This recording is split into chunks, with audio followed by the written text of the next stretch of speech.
I'm Rachel from the Kickass Midlife Method, and I'm joined this evening by some women from the community, and we're doing a presentation on understanding exercise programming, particularly strength programming in midlife, so you can train like a pro and achieve your goals. What I've noticed, I have been coaching and creating exercise programming for women specifically for over 14 years, actually a little bit longer than that, because I've also written exercise programs for most of the women's magazines, Marie Claire, Woman's Own, and then came into the fitness space and began programming as well, with running also. Um, I'm here really specifically, though, tonight to talk really about the strength programming, because what I've noticed often is lots of women are not getting the results they want, and it's because of a lack of understanding around progressive overload. So lots of people often understand running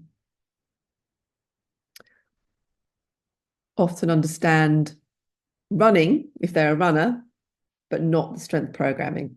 So the introduction, what we're going to cover is the foundations to strength work, rest periods, why they're important, hypertrophy, the progression, understanding the overload principle, and also advanced techniques such as supersets. So everyone on this call, you all have slightly different programming. So if some of this doesn't apply to you directly now, it will apply to you. Because some of you are on this beginner foundation program, which I'll go into as well as we're going through that, because that is also part of the progressive overload. So what is hypertrophy? So hypertrophy is that increase in muscle size, which is achieved through strength training.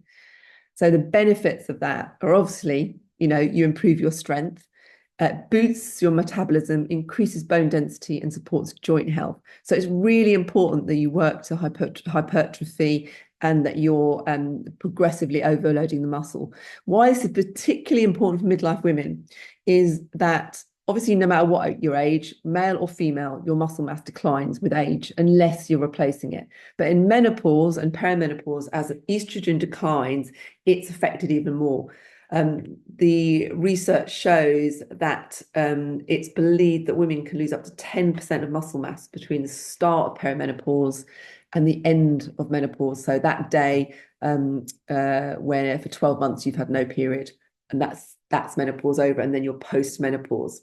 So it's really important to replace that through strength training, and you can only do that through progressive overload, because otherwise you can be doing lots of exercise, never seeing any results because you're not getting that progressive overload.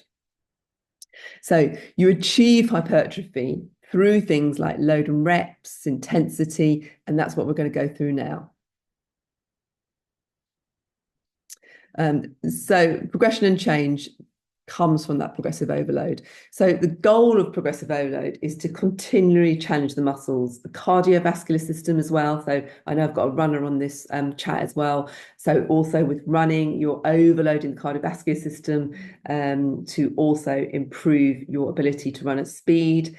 And it all leads to improvements in strength, endurance, muscle size and overall fitness.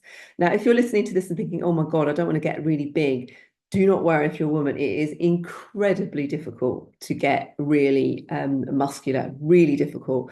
Some of you now, well, all of you on this call are now focusing a little bit more on protein. You would have to eat an enormous amount of protein and be lifting Olympic weight lifts for about like 90 kilo back squats, things like that, to get really big. So do not worry, you're not going to get like that. But it is important that you get that progressive overload so you're actually creating muscle fiber again. So by consistently and carefully increasing the workload, the body adapts over time, becoming stronger, more resilient. If you don't do this, and this is what happens to most women who do exercise, they'll have, for instance, a sudden spurt where they'll be like, oh my God, this exercise is amazing. I can see all this change. I can see the difference. Then they plateau and you stop seeing change and you think, oh, it's not working. I can't be bothered. I'm not going to do it anymore, because you lose that kind of motivation because you're not seeing the change. So that is another reason why you need exercise programming very well structured. I should caveat that, though, by saying that in order to see the muscle it's also about losing body fat.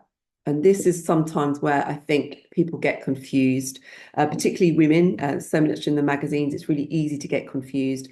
You don't turn body fat into muscle. They're two different types of tissue. Muscle fiber is one thing that you create.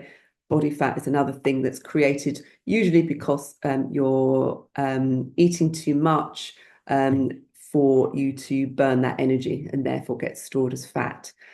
So two separate things. So when you're thinking, oh, but I'm doing all this exercise, I am progressive overloading, I still can't see it, it's because also you need to do hand in hand nutrition. So how to do it? And this is where I'm going to caveat it again by saying some of you are in a foundation program, and it's really important that before you load with weights, and then before you load again with more weights, is that you've got really stable foundations and your technique is good. That comes first. Then you start progressive overload. And that's why you're working with me, so I can help you do that. And a lot of it is also to do with confidence. If you've never done strength training before, or you're relatively inexperienced at lifting heavier weights, it's actually really about building that confidence to be like, I can do this. So I have trained women in person for over 12 years. Every single woman, without exception, I've had to say, pick up a heavier weight, and they've thought they couldn't do it and could, like every single woman. So just think about that when you are getting to either thinking about increasing your weights or starting weights. It's always worth challenging yourself. You'll be surprised. So back to how to do it. So obviously, it's about increasing your weight, the weight that you lift. So to overload the muscles, this progressive overload, you need to consistently increase the weights that you use. So for example, that could look like for some people 3 sets of 10 weighted squats. Say you're using two 10 kilos, that should be 10 kilos, not 10 grams, 10 kilo dumbbells, or a 12 kilo kettlebell. So your aim is that weight should be heavy enough that on the last 2 reps of every set, so 3 sets, on the last 2 of the reps, so 8, for instance, you should be struggling. That should be like you're getting a bit of a shake. Maybe on that last one, you can't quite reach that weight. You can't quite get it right overhead. You can't get it quite do the squat properly. You can't go all the way down, come all the way back up. It's really hard. That's the weight you're looking for. If you can easily do 3 sets of 10 without much effort, it's a little bit hard, but you're easily doing it. It means it's slightly too easy. What you want to do, if that's the case, is increase your weights, even if you go up to say 12 and you have to drop down to 8 reps. So you're looking for what we call failure. So your failure rate, it might sound counterintuitive, but that's what you're looking for. And once you get to 10, so say you've gone up 2 kilos, you're back up to 10 reps again, and it's really easy, you go up again. But as I say, because women are traditionally really bad at recognizing how strong they are, it's worth trying anyway. So worth trying that heavier weight just to see, because often you're capable of more than you think. Then the other way, or in addition, is your rest time. So when I structure programs, that rest time is important. It's set for a reason. It's not just shoved in there for no reason. It's part of the training process. So a bit like for some of you, I'll give you a recovery day. Recovery day is not like, oh, it's not important. The recovery day is part of the training program, same as the rest time. You don't want to, for instance, rush that rest time when you're first beginning, trying to decrease it, because it's there for a reason. You'll need it for a reason. However, you can, once you're used to the workouts, and in conjunction with me, if you're saying, oh, I'm really recovered, you can decrease that rest time between sets. So say, going back to that first example, you have 3 sets of 10 weighted squats using 2 times 10 kilo dumbbells.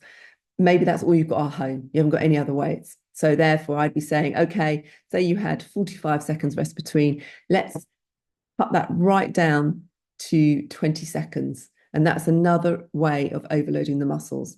Now, when you're getting to heavy lift like barbells and you're doing Olympic lifts, which is maximal load. So say, for instance, you could be doing a deadlift of 90 kilos, back squat of 80 kilos. There, in those instances, you're actually looking at increasing your rest period, because obviously if you're lifting really heavy like that, you'll need a lot of recovery before you can go on to the next set.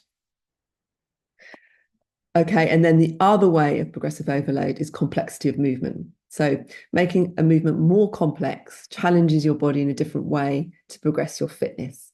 So that's, for instance, with people who are working out from home, which a lot of my women are in the Kickass Midlife Method community, and you don't have a lot of kit, maybe you don't want to invest in lots more, then what I will sometimes do is increase the complexity of the movement. So for instance, if you're finding lunges and side planks easy, then what some of you might recognize this move already, I'd replace it with a more complicated movement like a Turkish get-up. Or there'll be something like if you're doing a kettlebell swing to parallel to the floor, which is an American kettlebell swing, I might make it a Russian kettlebell swing, which is right up to the ceiling. So there's just complexity of the movement, which challenges you in a little bit more. Again, that whole overarching aim is progressive overload. So your body has to work harder, your muscles are working harder, therefore you're creating new muscle fiber, and that's what we want. And then we're getting on to the next step up from that. Also, another is overloading with something called supersets. So this is also something I can set for at-home workouts when potentially people haven't got lots of weight. So a superset is when you combine two exercises back to back. So there's usually no rest in between or very little rest. And there are two types. There's either opposing muscle groups. So you do, for instance, push-ups and bent over rows, which you can see in this illustration here, which obviously promotes balance because you're working opposite muscle groups. A posterior chain, which is your kind of your rows, works all your back muscles, your glutes, your hamstrings. And then your opposing muscle groups are your chest and your core, your quads at the front, your thigh muscles, and that's opposing sets. And then the agonistic supersets, which is the same muscle groups, slightly harder because you're working the same muscle group one after the other with very little rest. But the chest press, for instance, I don't know whether you can see my video. So chest press could be that way. So you're working here, and the chest fly is that way, turning the hand, and it's a slightly different part of the chest muscle. So again, it's increasing that workout intensity. One of the benefits of it is it saves time in your workouts. You're not having to wait around for a rest period and boost your metabolic rate. So now I thought I'd just come on to typical questions before opening this up as well. Typical questions I get asked a lot in those feedback forms or from women in general, things that I come across working on magazines, lots of things like that, is one of the big ones I get asked in this community is, can I have more core workouts? Now, I have a lot of experience, so everything that I set for each person individually is for a reason. I don't just give lots of core workouts because all the workouts I give work the entire core.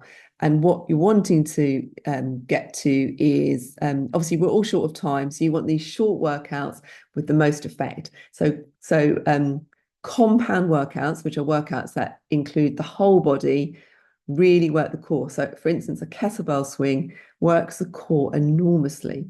It also works the back of the legs, the bum muscles, the arm muscles, the legs, all of it in one go, rather than just isolating the core.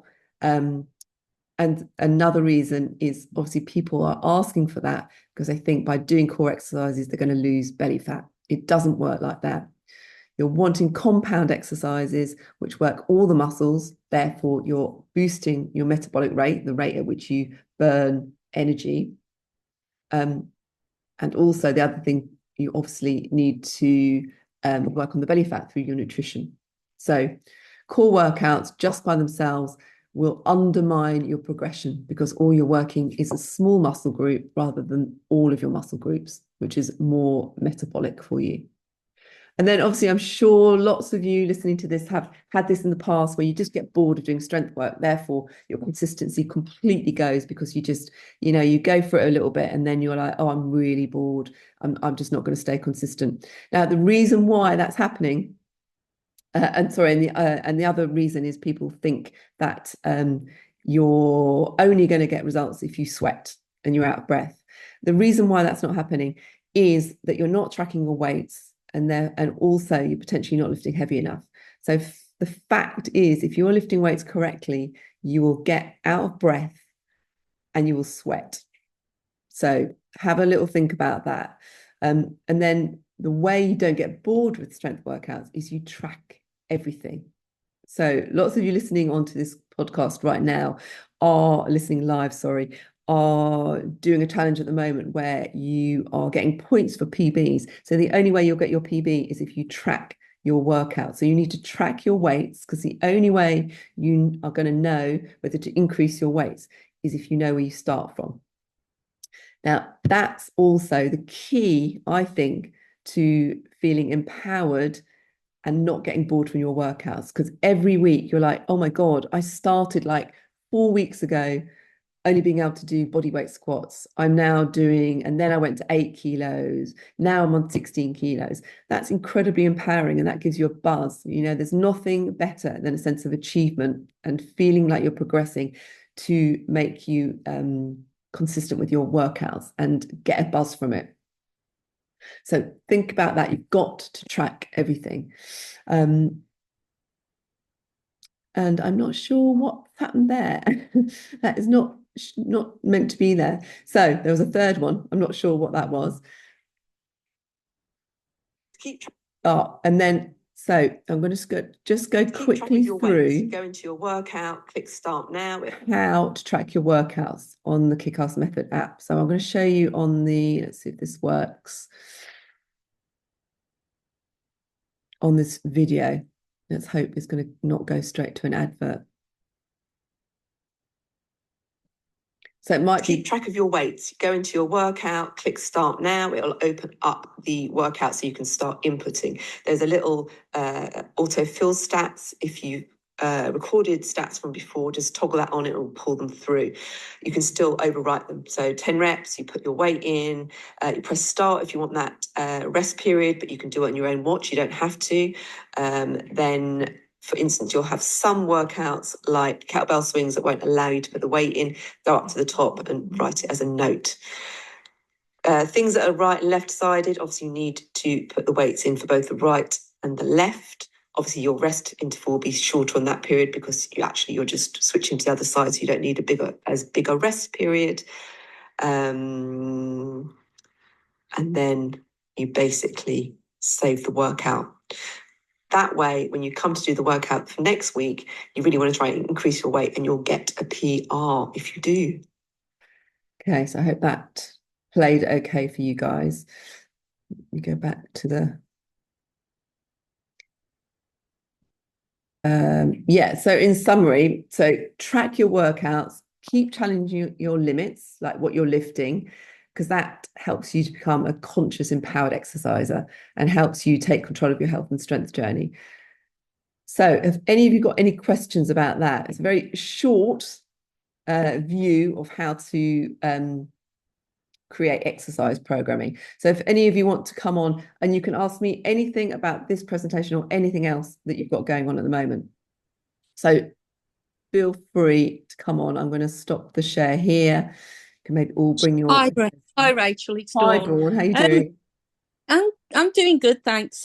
So my thing, which I've mentioned to you before, is I've just started and I'm finding the arms are so easy, but I'm struggling with the legs.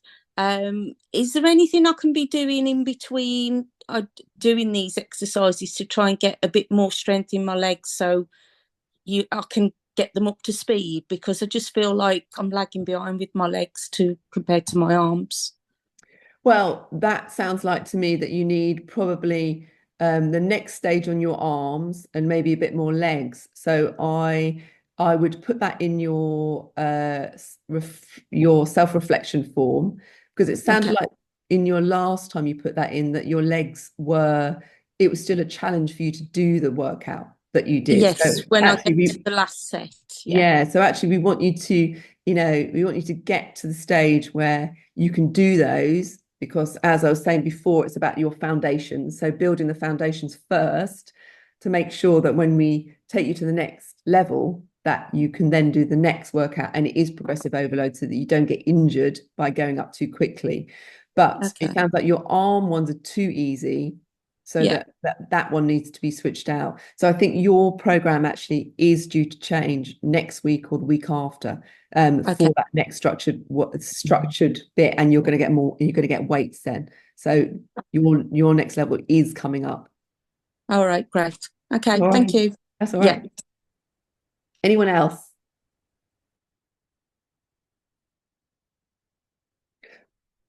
Anyone? No one's got any questions about any of that?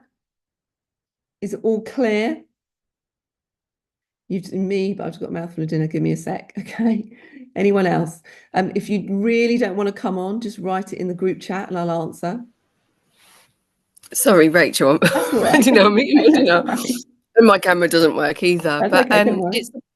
It's about so I've got one kettlebell. I've got the adjustable barbell weights now, dumbbells even. Yeah, so you got them. I can Brilliant. use them. Yeah, they're amazing. I love them. Oh, brilliant. But, that's really good. So for those listening on, Kate has just invested in them because we've been working on her strength. You're on your third section, aren't you, of your program actually? I think so, yeah. So Kate bought some new weights going right the way up to 64 kilos. So that's quite exciting. So carry on, sorry. It is. I use them today. They're great. But I've still only got the one kettlebell.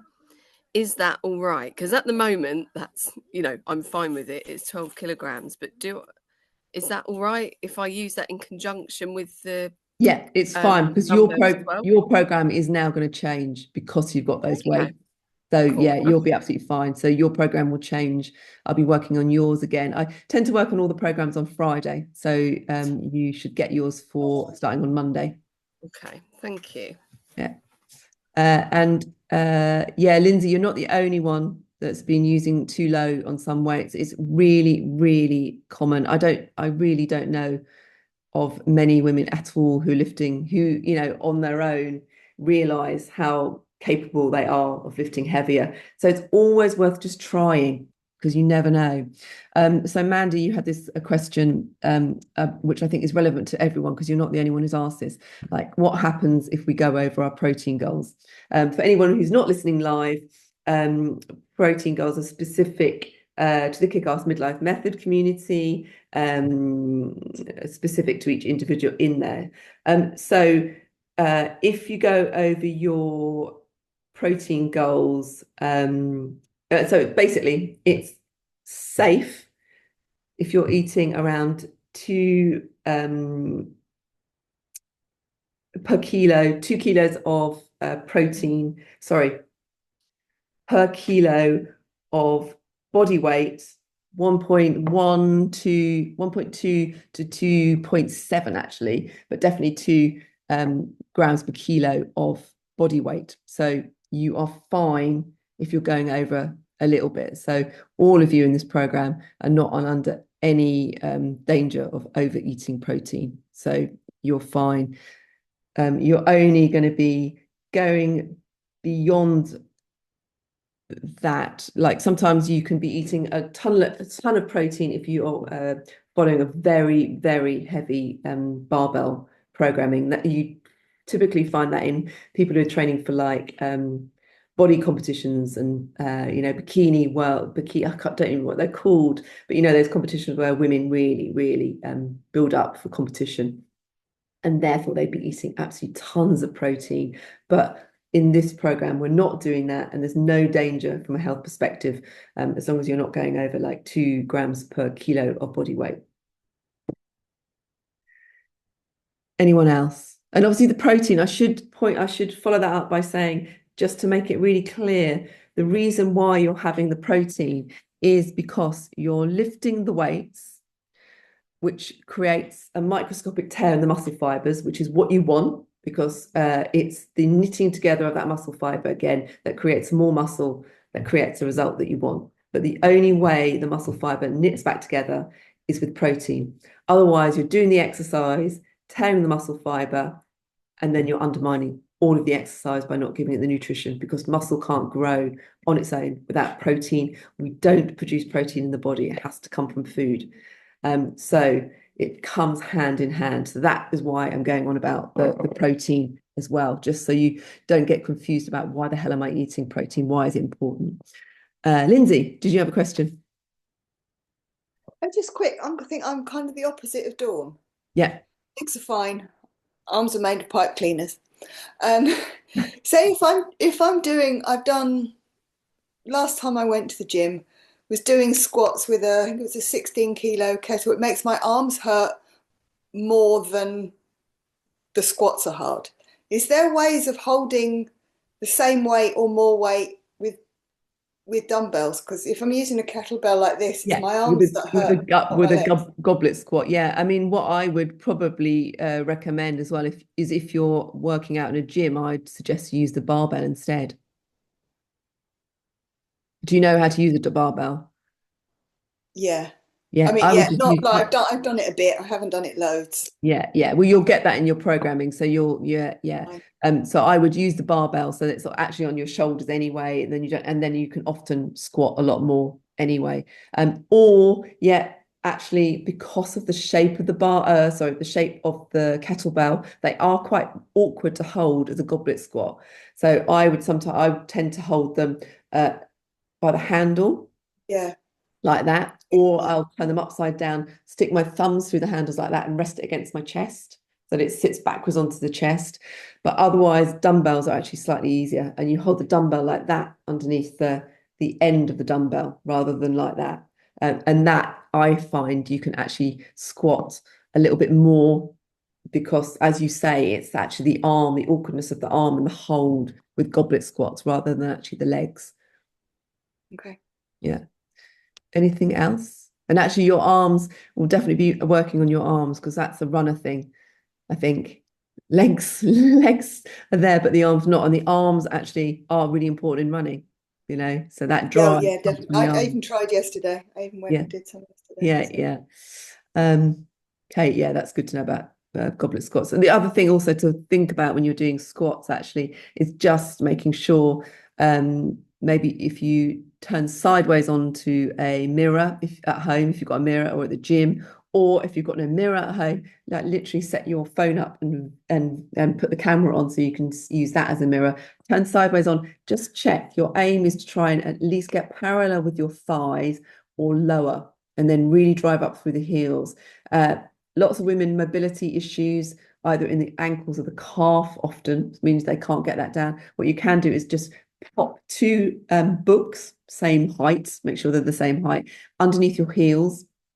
In the gym, they've got what they're called, squat blocks, normally these wedges, and you put them under your feet, and you'll find you can squat lower, and therefore you'll get much more activation of the glute muscles and the hamstrings, which is what you want to get more of that leg muscle working, rather than it just being all quad, which women more quad dominated, so the front of your thighs, and actually we really want to get the back, glutes and hamstrings.